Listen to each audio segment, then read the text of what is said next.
The Smiths were an English rock band formed in Manchester in 1982. Their lineup comprised singer Morrissey, guitarist Johnny Marr, bassist Andy Rourke and drummer Mike Joyce. They are regarded as one of the most important acts to emerge from the British independent music scene of the 1980s.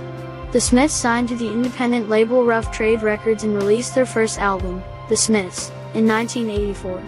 The Smiths based their songs on the songwriting partnership of Morrissey and Marr. The band's focus on a guitar, bass, and drum sound and a fusion of 1960s rock and post-punk was a rejection of the synth-pop sound that was predominant at the time. Several Smiths singles reached the top 20 of the UK singles chart and all their studio albums reached the top 5 of the UK albums chart, including the number 1 album Meat is Murder, 1985. They achieved mainstream success in Europe with The Queen is Dead, 1986, and Strange Ways, Here We Come, 1987, both of which entered the top 20 of the European albums chart. Internal tensions led to their breakup in 1987, followed by public lawsuits over royalties. Their live album Rank, 1988, reached the top 10 in Europe. Since the band's dissolution, the members have refused offers to reunite and have all separately stated that the band is finished and will never reunite. In May 1982, Johnny Marr and his friend Steve Comfort went to the home of Stephen Morrissey in Stretford to invite him to form a band. Marr and Morrissey had met at a Patti Smith gig at Manchester's Apollo Theatre on August 31, 1978, when Marr was 14 and Morrissey was 19. They bonded through their love of poetry and literature.